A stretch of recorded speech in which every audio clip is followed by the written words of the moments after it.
Bueno, pues buenos días nuevamente, compañeras y compañeros. En este punto, gracias a nuestro compañero Rivera Zaragoza Iván, quien nos presenta su mapa mental acerca de los soportes y formatos de la obra gráfica, estamos haciendo algunos comentarios complementarios a lo que él nos explicó. El primero que tengo a bien hacer, esperando no contradecirnos, es que hay una diferencia entre formato y soporte. Y decíamos que el soporte es, para hablarlo clarito y directo, el material del que está hecho,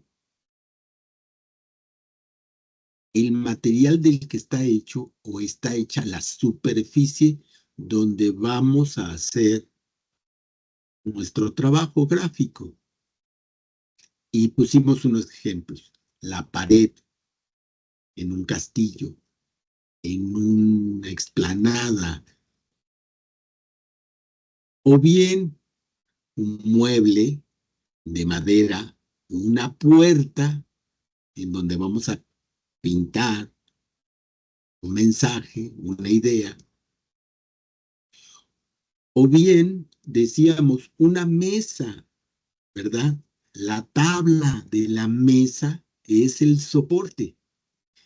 Y eso es importante porque nos da ciertas características que de alguna manera están asociadas o no al tipo de técnica pictórica que vamos a utilizar. Está padre pintar probablemente con crayolas, bueno, lo voy a decir de otra manera. Pintar con pastel grasos es muy interesante si lo hacemos en un material de algodón, papel y otros materiales con una textura.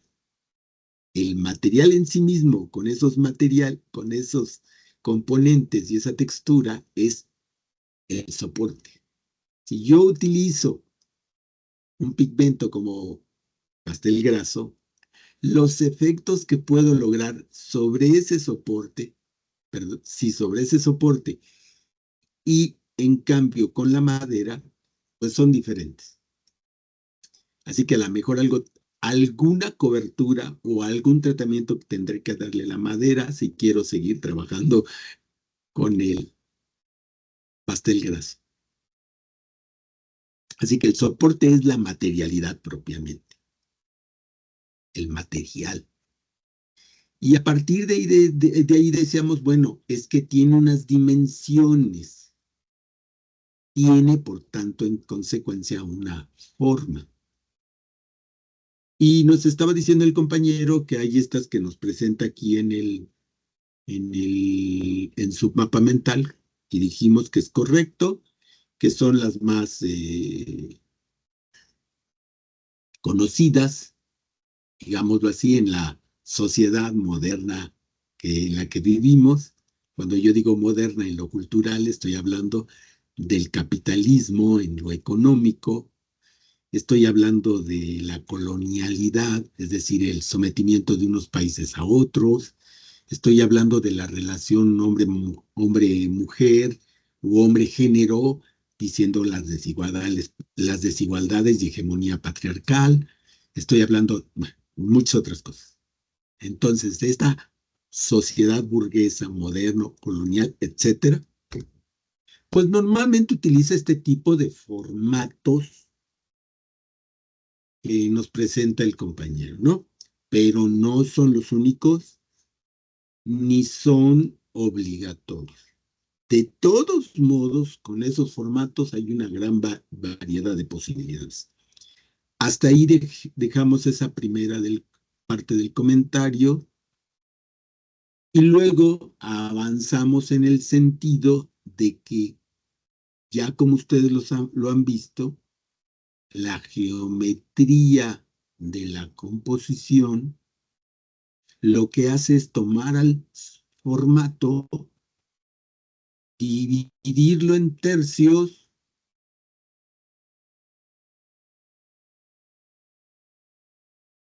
en medios, diagonales, porque eso permite colocar las cosas, los componentes, los elementos, con un cierto sentido. Y de eso es lo que también nos dijo el compañero y ya está ilustrado en su mapa mental. Yo en este sentido estoy acentuando algo que inicialmente él dijo. En la parte de abajo decíamos, si ustedes ven aquí el primer tercio de mi imagen, el primer tercio decíamos así, como orientación general.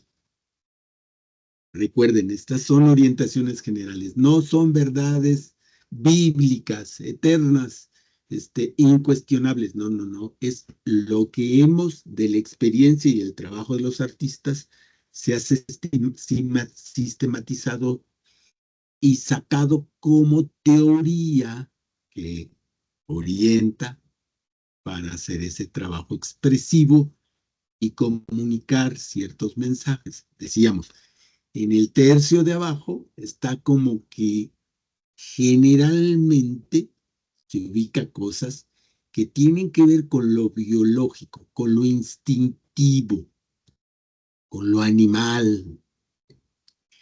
En este segundo tercio, decíamos, se ubican cosas que son más emotivas.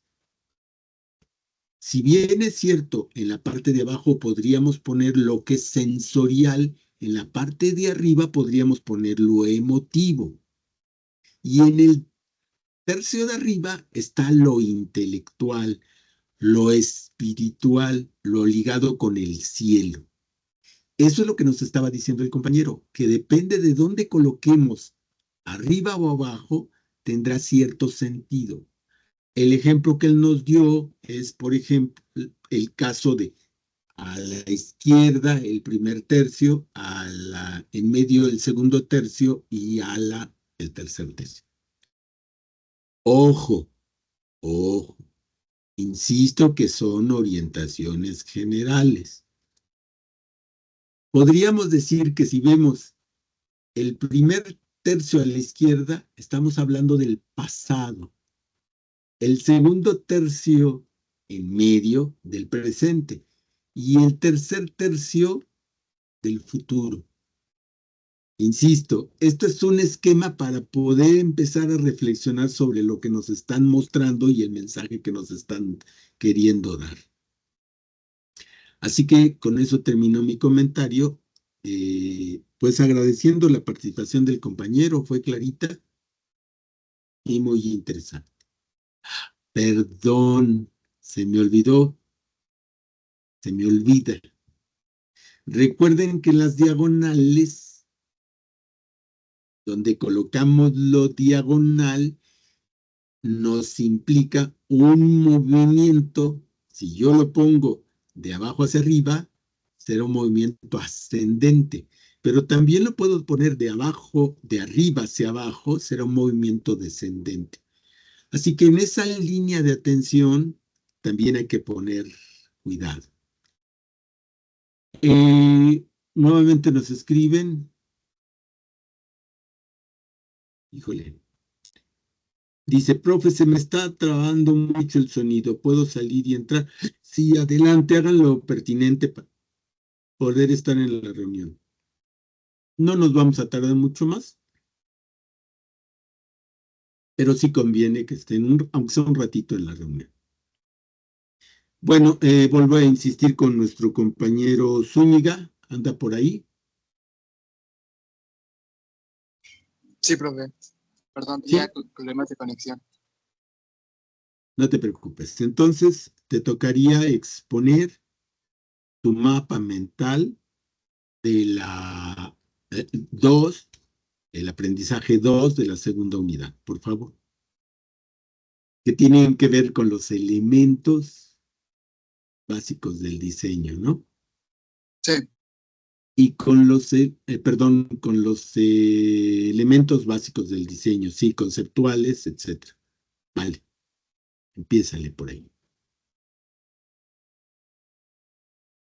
Y después nos va a hacer favor. ¿Hay algún voluntario? ¿Voluntaria?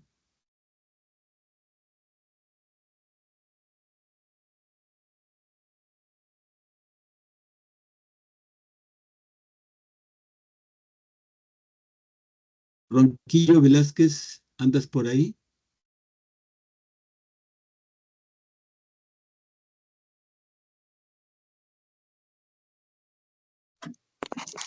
Sí, aquí estoy. Oye, ¿nos podrías ayudar haciendo un resumen muy apretado de lo que hemos visto de pintura? Muy, muy apretado, ¿vale? Para que retomemos de Ah, ahí un ratito. ¿Sí, Abigail? ok. Sí, claro. Ok. Entonces, tan pronto termina Edwin, sigues tú. Regresamos entonces con Zúñiga. Zúñiga, por favor.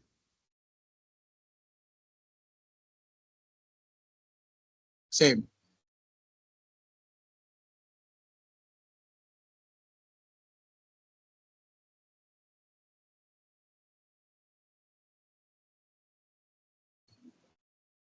ya se ve. Eh, sí, ya se empieza a ver tu mapa mental. ¿Lo quieres agrandar, por favor?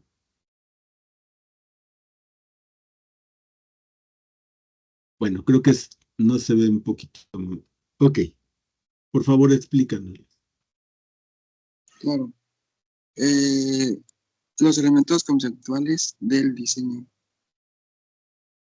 Los elementos básicos del diseño son componentes fundamentales que se utilizan para crear cualquier tipo de composición visual. Estos elementos sirven como el vocabulario visual que los diseñadores emplean para comunicar ideas. Los principales serían la línea, que es una sucesión de puntos que genera dirección, contorno o división del espacio. Están las rectas que proporcionan estabilidad y orden, curvas, movimiento y suavidad, onduladas, tensión, energía, y quebradas, ritmo y fluidez. También está el punto, que es el elemento más básico de la representación gráfica, proporciona aglomeración y dispersión. Seguimos con el plano, que es una superficie bidimensional definida por líneas que delimitan el área. Estos son geométricos y son regulares e irregulares. Después continuamos con el volumen tridimensional en la organización gráfica, que aporta profundidad y da realismo. Da cuerpo a las formas, permite representar objetos y fundamental en la percepción.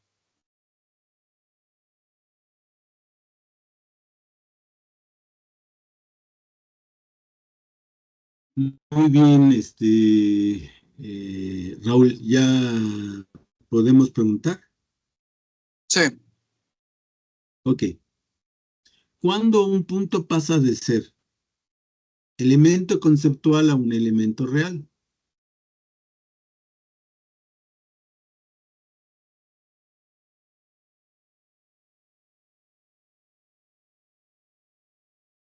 pasa de ser cuando eh, deja de ser una abstracción y se materializa visualmente en una composición. ¿Cómo? Eh, conceptualmente, el punto es la unidad mínima del diseño visual, sin dimensiones, sin forma ni tamaño. Eh, visualmente se vuelve real cuando las dimensiones, forma o que son visibles, eh, perdón, se vuelve real cuando tiene dimensiones visibles, forma, por lo general son circulares, que tienen color y posición específica. Correcto. Cuando tú le pones que es circular, ya lo estás haciendo de una manera que pasas de un concepto que está en la mente, ¿verdad? A su visualización. Por lo común la gente los hace redonditos, pero un círculo no es forzosamente redondo. ¿Y tú cómo estableces eso? Pues dándole la forma, el tamaño, el color, la textura, etc. Bien, a ver, explícanos entonces, para terminar esta partecita, cómo una línea se definiría en lo conceptual y cómo lo describiríamos ya en términos visuales. Perdón, profe, ¿lo puede repetir? Es que se trabó mi audio. Sí, la diferencia entre línea conceptual y línea visual.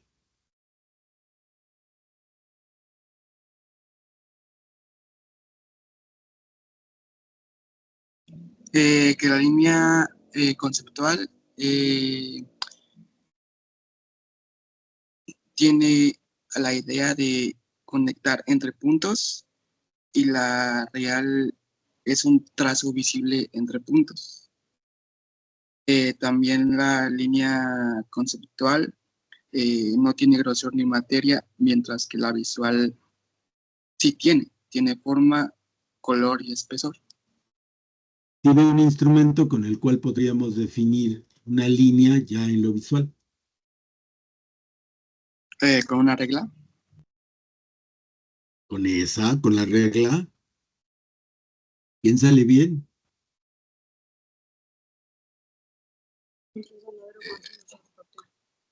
La regla, por más que la pongas para comparar, es tu parámetro, pero esa no es la que establece la línea. Es más, podríamos no tener la regla y podríamos definir la línea visual. Sería el papel con un trazo negro, perdón. El papel es el soporte, muy bien. Y a su vez es, dependiendo del tamaño, la forma, el soporte, el formato, muy bien.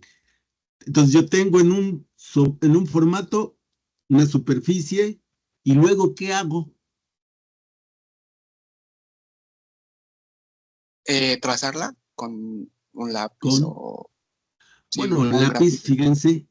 fíjense, ahí ya nos está diciendo cómo al trazar, esa es la manera en que yo paso de lo conceptual a lo visual. Al trazar le daré un grosor. No es el mismo el lápiz, voy a decir, el lápiz que el plumón, o que una brocha, o que un pincel. El grosor es diferente. Y luego, ¿qué más, Raúl?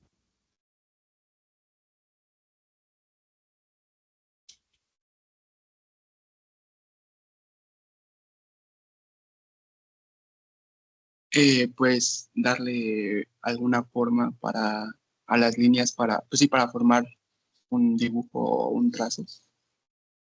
Pues las únicas dimensiones que tiene una línea, ¿cuáles son?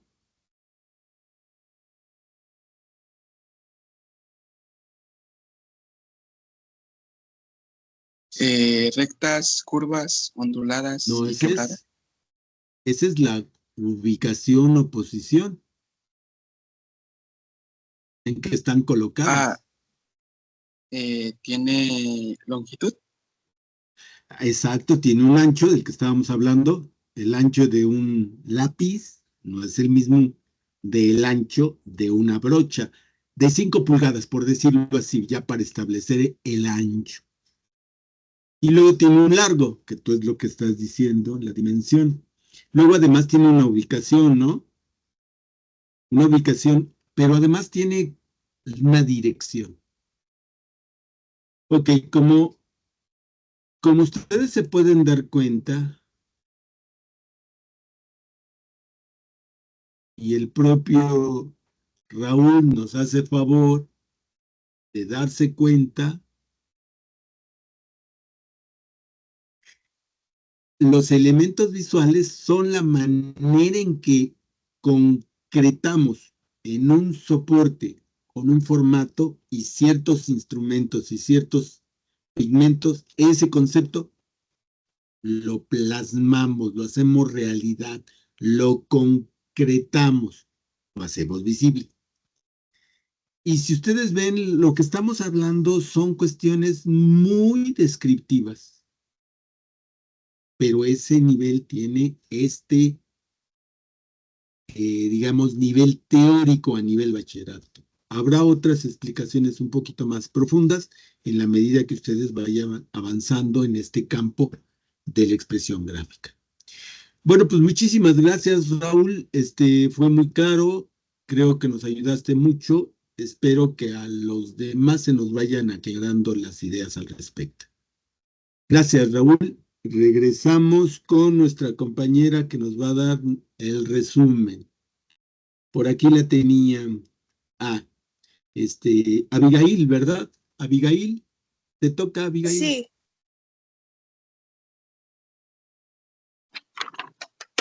pues prácticamente ahorita nos explicó lo de los elementos conceptuales, dio una explicación del punto y se aclararon bueno, dudas que incluso yo no había visto y no me había percatado de lo del punto, de en qué momento ya iba a ser una composición, ¿no?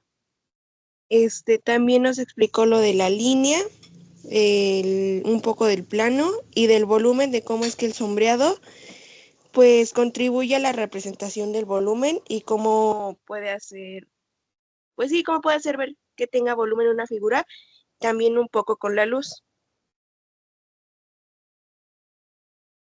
Muy bien, ya nos hiciste el resumen de lo que acabamos de platicar, pero ahora ayúdanos a hacer el resumen. Creo que aparece en tu pantalla esto que hemos estado trabajando, ¿te acuerdas? Ah, ok, prácticamente desde la primera sesión. Sí, a ver. Yo lo voy pasando y tú nos vas diciendo, ¿vale? Pero vamos haciéndolo rapidísimo. Ok, A ver. Ah, perdón. A ver. Empezamos con arte.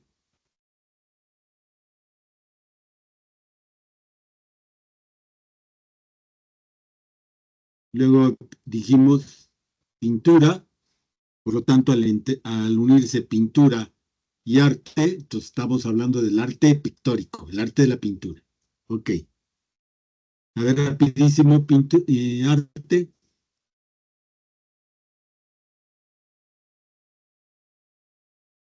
Abigail. sí, pues habíamos dicho que el arte prácticamente era, pues, creaciones de cada quien y pues pueden servir para comunicar o expresar algo de cada persona. ¿Y hay un arte absoluto?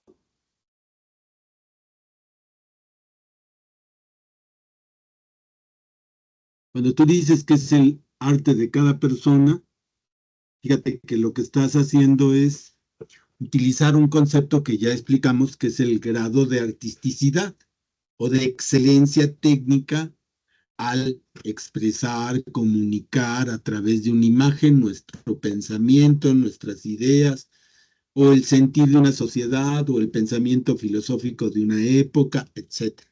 ¿No, Abigail? Sí, Ok, entonces pasemos a la definición de pintura. La definición técnica de pintura, que podríamos decir que es, de acuerdo a nuestro curso, es la definición de la composición en diseño. ¿Te acuerdas? sí. ¿Cuál es?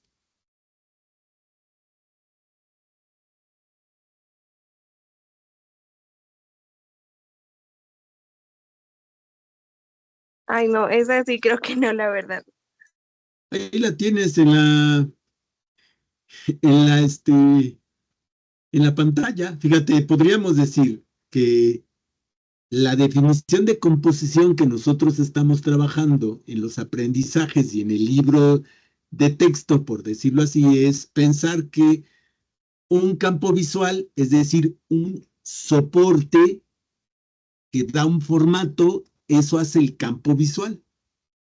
Ahí se da una capa de pigmentos para arreglar líneas, formas, colores, texturas que proyecten un mensaje o la personalidad de un artista o un mensaje como lo hemos estado viendo, sentimiento, idea, etcétera. ¿No, Abigail? Ajá, Ok. ¿Te acuerdas de esta pintura?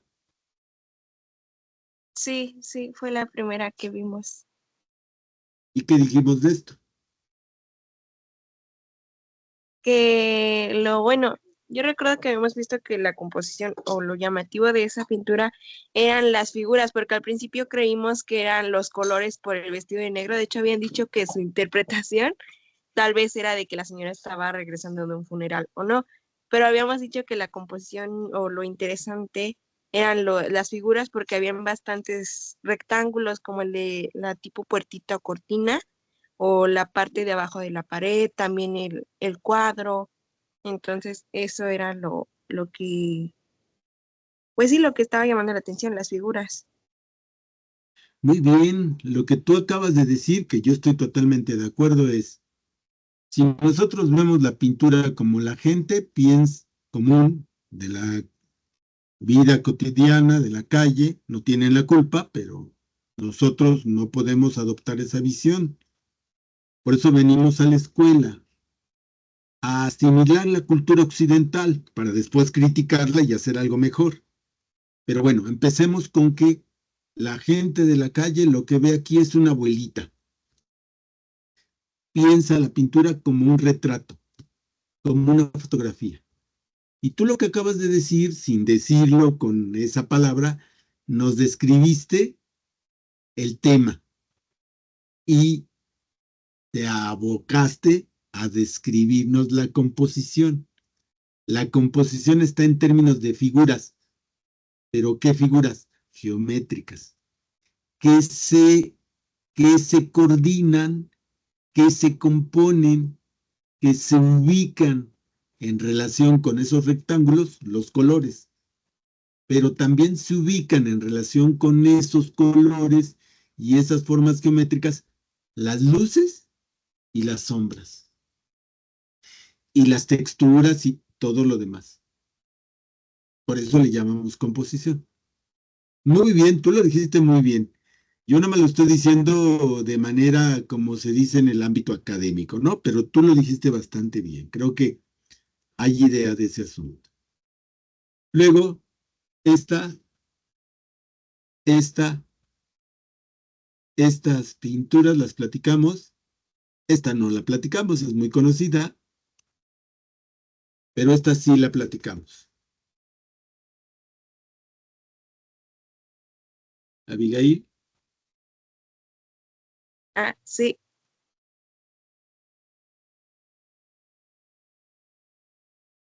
digo, la de la Gioconda. ¿no la ves? ¿No la estás viendo en la No, imagen? me aparecen unas montañitas. Esa es la que platicamos. Esas Ah, montañitas ah, dijimos que era una pintura romántica. ah, ok, ok. Y lo que acabamos de decir hace ratito ayuda a entender por qué es una pintura romántica.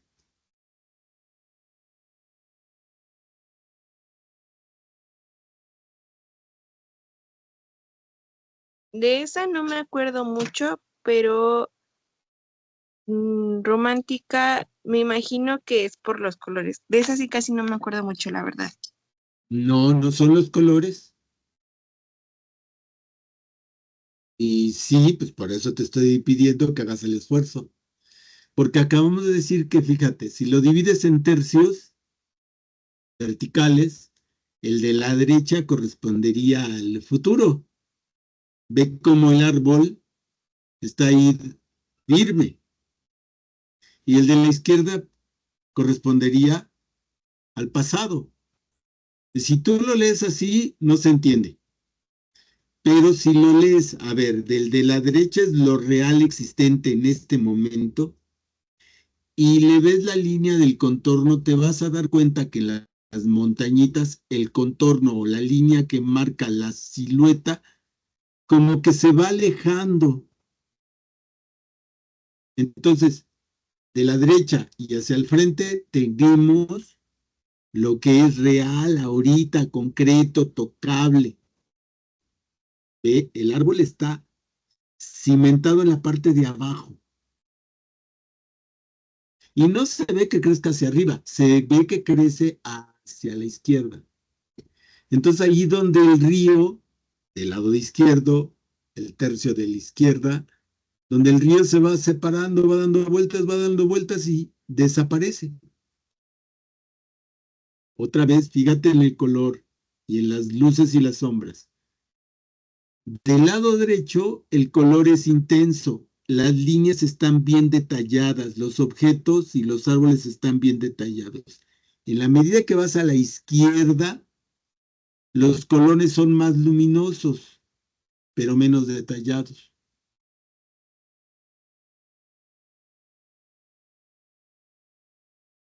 Ve, utilizamos los tercios en verticales para tratar de entender por qué están colocadas las cosas como están ahí. Entonces, como es lo más luminoso, lo más agradable, esa ensoñación de lo que es, pero no sabemos exactamente, el sentimiento es el que aflora con mayor fuerza. Por eso decimos que es una pintura romántica. ¿Por qué es esta una pintura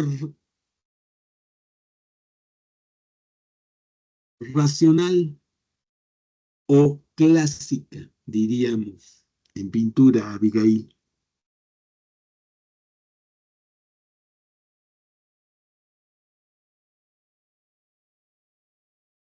Abigail.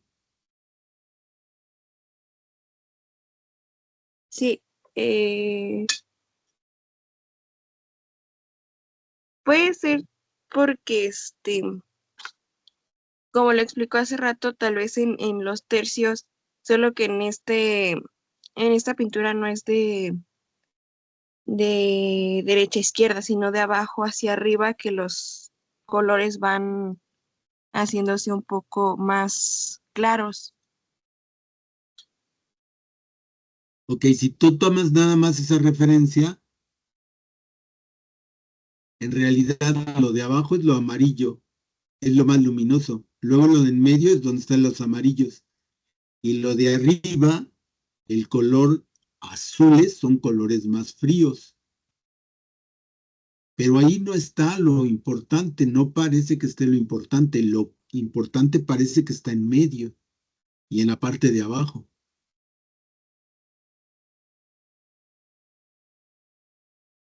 Ahora, están con detalle pintadas. ¿Qué es esto que estás viendo tú?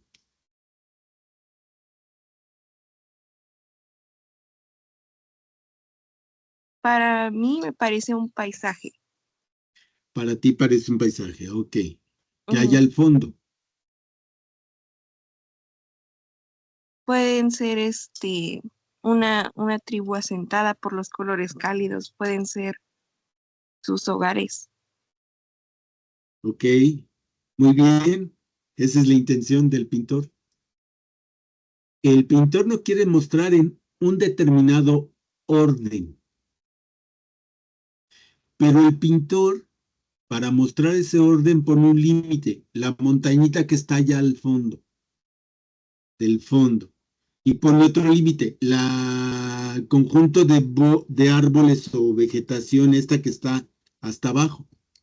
Y en la parte de en medio nos muestra una especie de orden.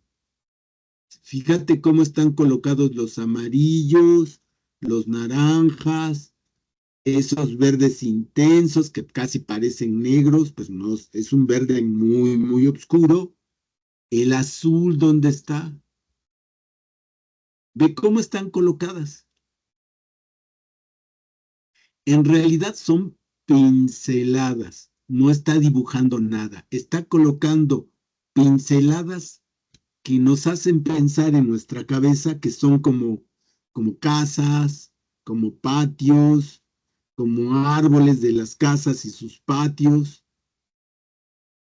¿Estás de acuerdo conmigo, Abigail? Sí. Entonces, a lo que le interesa a Paul Cézanne, si mal no recuerdo, en esta pintura que se llama Monte de Santa Victoria, es mostrar el orden.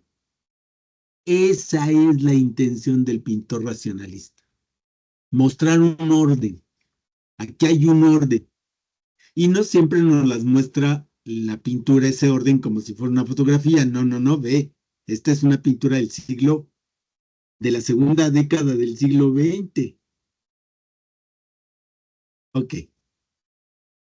Y esta pintura, y esta, ¿te acuerdas? ¿Qué dijimos al respecto?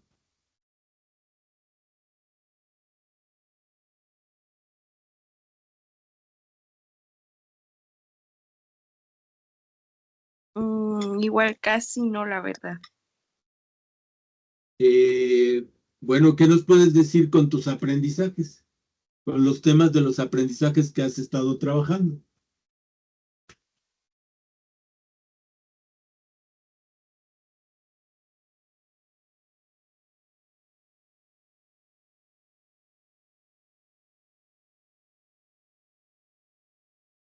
Porque si no nos puedes decir nada en relación a los aprendizajes que has estado trabajando, entonces, compañera, ¿cómo puedo medir tu grado de asimilación de este curso?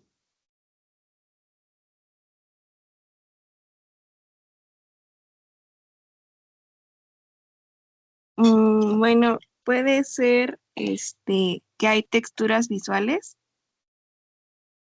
las texturas como un poco del gatito, de los vestidos. Oye, Y hay un orden,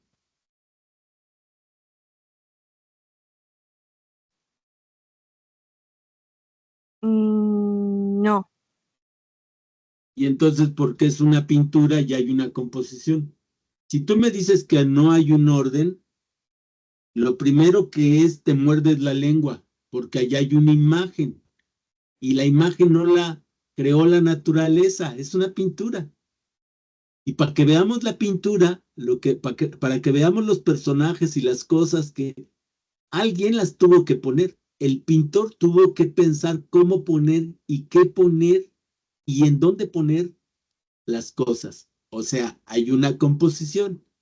Y como hay una composición, algo podemos ver. Lo voy a decir de otra manera. Como alguien arregló eso, es que podemos ver la imagen o tema del que hemos estado platicando en otras ocasiones y algo podemos decir de lo que quiso decirnos el autor.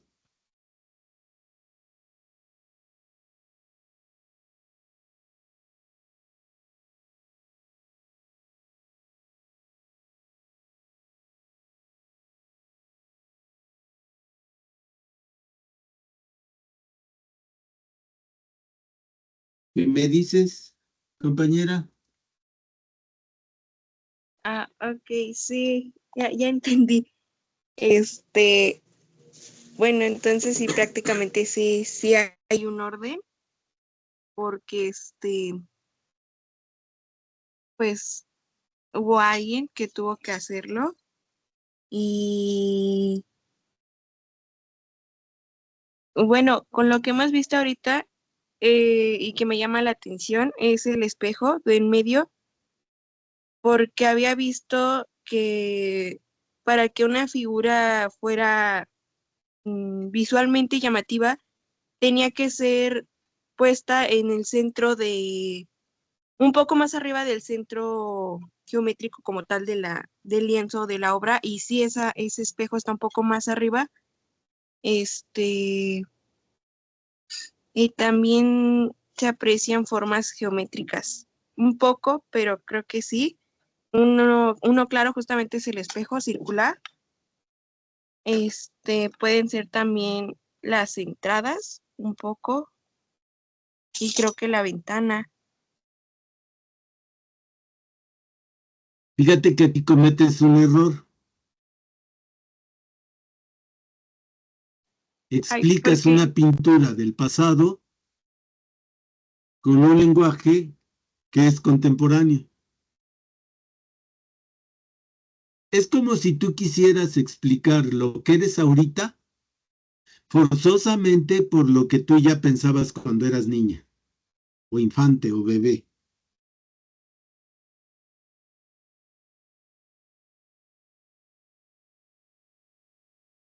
Yo te insistiría que en estas pinturas los símbolos son importantes. Si hay una composición, si hay un orden, si hay una colocación, una ubicación de todos los elementos, y tú tienes razón en relación al espejo. Pero además el espejo está en medio de la figura de las dos figuras principales, los dos personajes principales ahí. Pero esta pintura se lee diferente que esta. Eso que tú dijiste de los colores y formas geométricas, eso en esta no hay ninguna duda. Pero si tú pretendes leer, entender, comprender, voy a decirlo así, desentrañar. Desentrañar quiere decir abrir el cuerpo del organismo y sacarle las entrañas, las vísceras, para entenderlo. Abrirlo para ver qué es lo que está oculto, pero que lo que hace que funcione. Eso quiere decir desentrañar.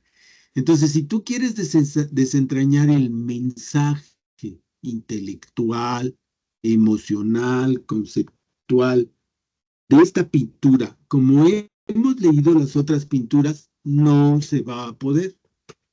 Tienes que saber la simbología, o sea, ¿qué significa el espejo en la cultura de ese momento? Tu ventaja y mi ventaja es que vivimos en la cultura de la cristiandad. Fíjense, no estoy hablando del cristianismo. El cristianismo es una cultura, una manera de vivir y de pensar y ciertos valores, donde se defiende a los esclavos y que se les quiere liberar gracias a la creencia de un Dios diferente al de los egipcios o diferente al de los mesopotámicos, que son muchísimos dioses. Este Dios es amoroso. En cambio, la cultura de la cristiandad, hay una transformación, está largo de explicar, no me voy a meter, solamente la idea principal. Llegado el Imperio Romano, no saben cómo controlar a los esclavos, no saben cómo hacerle que se acallen con esa religión que traen los esclavos llamada cristianismo. Y entonces un emperador romano dice, ¿cómo le hago para controlar estos irreverentes? Se hace cristiano y surge la cristiandad, donde se convierte en una religión de los dominadores contra los dominados. Por eso es que se nos pide resignación. Resígnate a vivir en la miseria, la pobreza, en todo, porque tendrás el reino de los cielos. Obedece al Papa, obedece al emperador, obedece al presidente. ¿Por qué? Pues porque son superiores y son los que están en contacto con Dios. ¿Ven? Es un cambio. Pero en los dos se van desarrollando un una simbología. ¿Cuál? La del espejo que refleja, es el símbolo que en estas visiones no dejan de tener cierto contacto, no dejan de asimilarse una a la otra. Cristianismo se trueca en cristiandad, pero sigue pensando que hay una pureza y que esa pureza se puede simbolizar con el espejo. Hay una discusión de varios siglos que no me voy a meter tampoco, que tiene que ver con la pintura. En un principio incluso no querían pintar, no era cristiano pintar. Cuando se llega al cristianismo, se toman las representaciones griegas y latinas de hombres, dioses, y se dice, bueno, pues sí, se puede pintar. A ese grado está el cambio, ¿eh? Bueno, insisto, en estas pinturas no se puede leer la pintura si uno no tiene clara, voy a decir una palabra rarota, iconografía. O sea, lo que significa cada imagen, y si es una referencia, es un símbolo, es una imagen del mundo, del contexto histórico y social en donde se pintó. ¿Qué es? ¿Qué significa esa imagen? Esa figura. Bueno, pues esta pintura requiere entender los símbolos. Por eso no se puede leer ni se entiende de acuerdo a lo dicho anteriormente. Es una variante que necesitamos conocer. Bueno, ya platicamos de estas dos pinturas, hicimos la comparación del amor idealizado, romántico, y del amor romántico, siglo XIX, amor pensado, relación de pareja pensada en siglo XX. Y yo diría que cada vez más Korokoshka nos puso en dimensión, se adelantó y nos dijo, oye, esta es la relación de pareja del siglo XXI, XXII, del futuro. Y también hicimos este esquemita. ¿Te acuerdas de este esquemita, Abigail?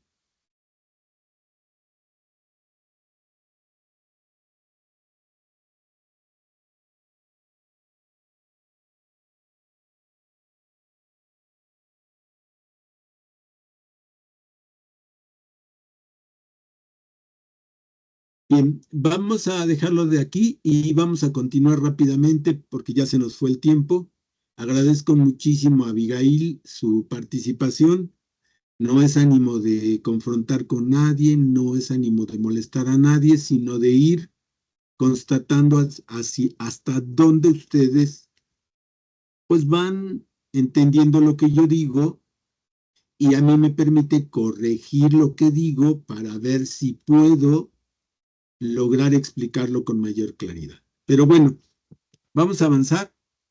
Muchísimas gracias, Abigail. Vamos a decir que este esquemita es el esquema modificado de lo que sería el esquema de la comunicación. El artista es el emisor, el espectador es el receptor, hay una imagen que es al mismo tiempo el código, es decir, cómo se van a decir las cosas, y al mismo tiempo el mensaje. Y a partir de aquí estuvimos platicando que hay un juego intelectual en donde uno pone apertura en sus sentidos, sus emociones, su pensamiento, el artista para decir el mensaje y que llegue y perdure. El público espectador, o sea, nosotros que estamos viendo la pintura, pues para identificar qué vemos en la imagen y cómo fue organizada, y a partir de ahí entendamos el mensaje, que decíamos puede ser un pensamiento, un sentimiento.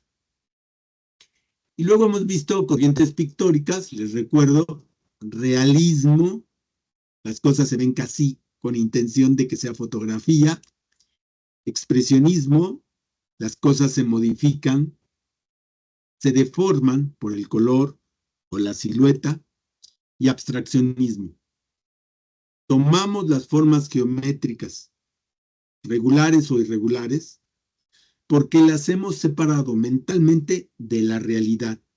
Entonces, de la realidad partimos, separamos mentalmente las formas, colores, texturas, y las recomponemos para presentar una imagen que no tiene que ver con el mundo que nos rodea. Es una imagen abstracta. También platicamos del realismo místico, ideal, dramático del siglo XVIII, anecdótico, siglo XIX y XX. Y en el místico dijimos del medievo, aquí es donde se presentan los milagros y Dios. En el ideal del Renacimiento se cree que existen los modelos, sobre todo el modelo de hombre ilustrado, de hombre del Renacimiento, que decíamos que en realidad es un conquistador que tanto le place meter la espada en la panza de un indígena como leer un libro de Aristóteles. Le motiva tanto sacarle la lana a un musulmán como engañar a la iglesia para poder acumular gran dinero. Y todo eso en conjunto se ve como el modelo ideal que realmente está existiendo. Perdón, yo estoy diciendo los rasgos generales y estoy remarcando los aspectos negativos. No estoy, por ejemplo, ponderando los aspectos positivos, como es, por ejemplo, entender más la ciencia, acercarse más a la ciencia, acercarse más a la comprensión de que cómo la integración entre el trabajo intelectual y el trabajo manual pueden integrarse y desarrollar algo mejor. No estoy haciendo esos acentos, pero vuelvo a insistir, mi idea es que ustedes tengan aunque sea un esquema, una pincelada de qué se piensa de ese hombre, que es ese ideal o modelo. En la pintura dramática, ahora voy a poner las pinturas, místico, los estigmas siendo recibidos por San Francisco de Asís, que con eso se convierte en santo. Los estigmas son los hoyitos ahí. El realismo ideal, dijimos, vean, se reconoce, pero se ha modificado a Giuliano de Medici para que se convierta en el modelo del conquistador intelectual, comerciante, banquero, que sabe del mundo, de las letras, tanto como el arte de la guerra. El realismo dramático, vean, nos presentan los personajes como si existieran, porque quieren que nosotros sintamos eso que le están haciendo a ese personaje, que es Prometeo encadenado, para que creamos en el mito.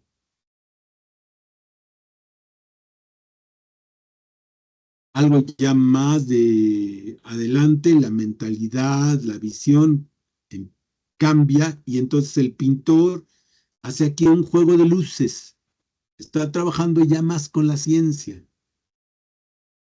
No deja de abordar otros asuntos, pero aquí nosotros estamos viendo cómo se pasa del Dios, del modelo, del mito, de lo grande. Todavía aquí se ve la nobleza, los reyes, la pureza de sangre azul, a algo más científico.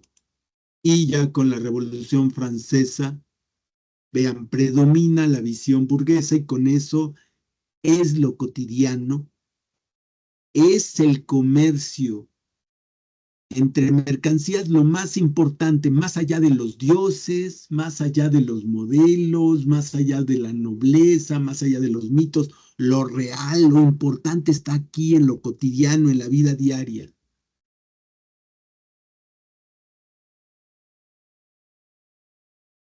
Ya en el siglo XIX es un realismo anecdótico, ya los burgueses están bien hinchados de dinero en la panza y la comida, y no nada más nos cuentan cosas interesantes.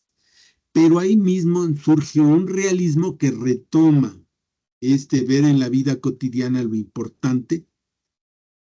Este realismo ya es más realismo poético. Ve en los momentos de la vida cotidiana, de la vida diaria, ya nos olvidamos de los dioses, ya nos olvidamos de los mitos, de los ideales de hombres de nobleza y grandeza en la riqueza, para ceñirnos en la vida de una trabajadora, una mujer común, ese momento fugaz que es la reflexión de la vida misma, o de complacernos en un paseo y complacer los sentidos que da alegría de vivir. Hasta ahí dijimos del realismo. Y hoy vamos a hablar como el expresionismo, aquí ya está. Cuando llegamos al siglo XX y empezó a ver las distintas vanguardias, las vanguardias nos hicieron ver este rasgo de la pintura. ¿Cuál es? Fíjense, en realidad no están dibujadas las bestias, estos bisontes, como deberían de ser los bisontes. No son una realidad fotográfica. Pero vean cómo están los pelos parados de estas bestias, con sus cuernos y sus patas. Y eso es lo que nos hace sentir que son fuertes. Entonces, la pintura de vanguardia lo que hace es que modifica la mirada y al regresar a la pintura del pasado, la reelabora, la revalora y dice, es que por eso es que pintaban así las cosas, no es que dibujaran mal, no es que fueran malos al ver, no, es que lo pintaban así porque lo que había era un ánimo expresionista, es decir, comunicar en este caso de estos dos bisontes pintados en cuevas, pues que son bestias con fuerza y brutalidad. O los colores, ¿no? Creo que ustedes ven que es el famosísimo que se cortó la oreja, Van Gogh. Y bueno, aquí la pincelada y los colores, híjole, una cara no es amarilla. ¿Pero por qué la pinta amarilla? Bueno, es que hay ánimo expresionista. Algo nos quiere decir y lo modifica. O aquí, vean, La noche estrellada de Van Gogh. También aquí expresionismo.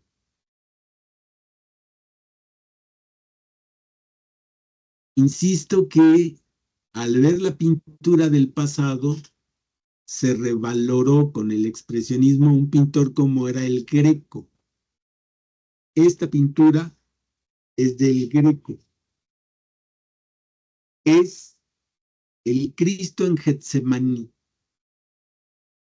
Y decían, es que el Greco tiene malos problemas de visión o realmente no sabe pintar. Pero no, cuando estudiamos al Greco nos damos cuenta que en realidad el Greco, este es el Cristo de Getsemaní del Greco, este es el conde de Orgaz del Greco. Fíjense ustedes, por favor, cómo divide en la parte de abajo todo lo terrenal. Está el cuerpo del conde de Orgaz. Bueno, no voy a decir la historia precisa. Entonces está el cuerpo del conde de Orgaz y vean que estas caras, todas estas son, podríamos decir, retratos excelentes, con gran detalle, con gran dibujo. Pero esta línea nos hace acercar, vean, hacia arriba. Estas líneas nos hacen ir hacia arriba. Estas nos hacen ir hacia arriba. Es más, esta especie de vela toca el ala y nos hace ir hacia arriba. Y este personaje toca esta línea y nos hace ver hacia arriba. ¿Qué es lo que hay arriba? Vean, está Dios. Entonces es ya lo espiritual. De este lado está la Virgen María. Y de este lado, ¿quién creen que es? Fíjense ustedes.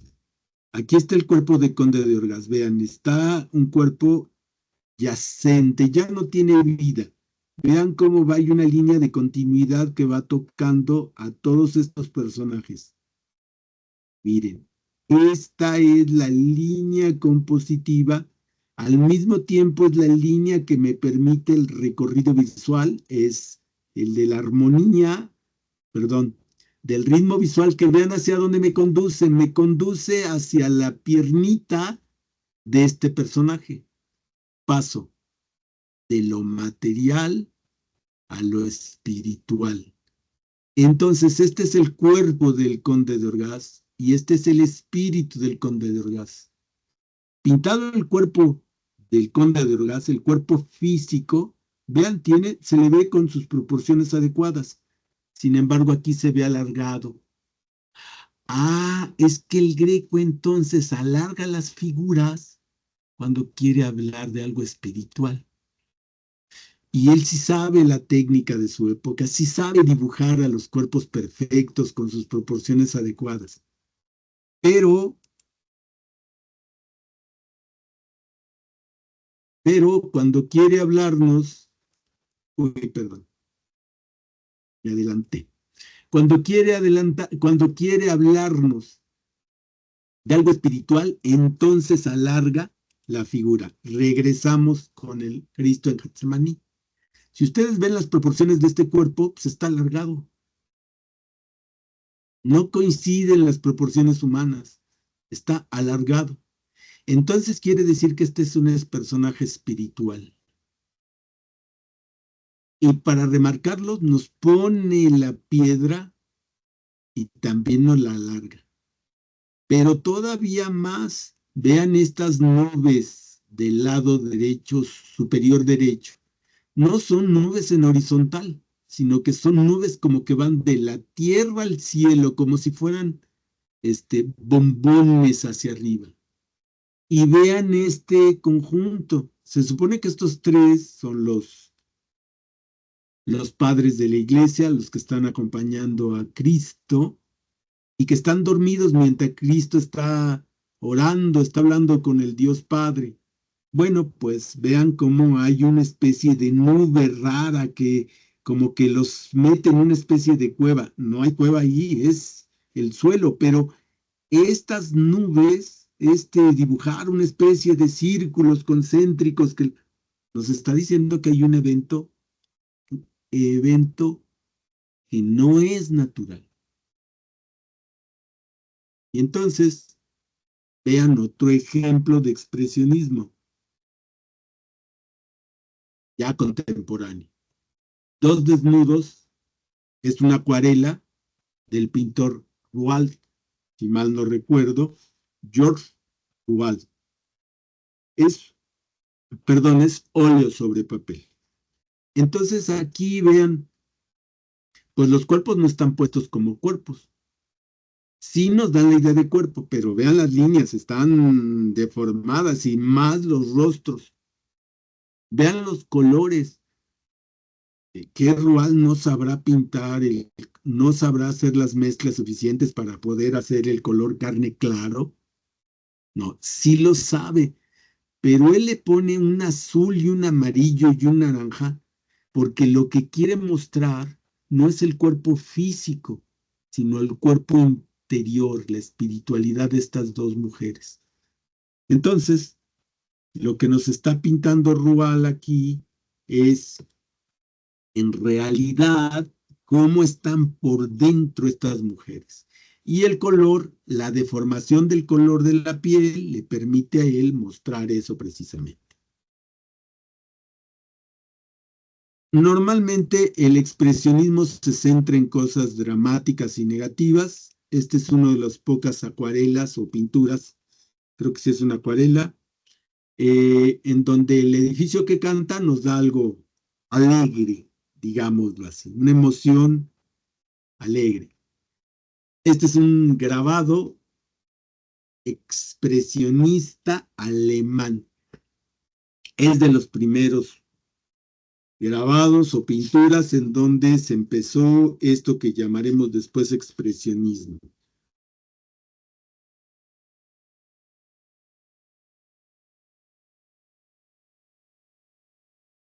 Sin embargo, fíjense, hay otros tipos de expresionismo que podríamos decir convencional.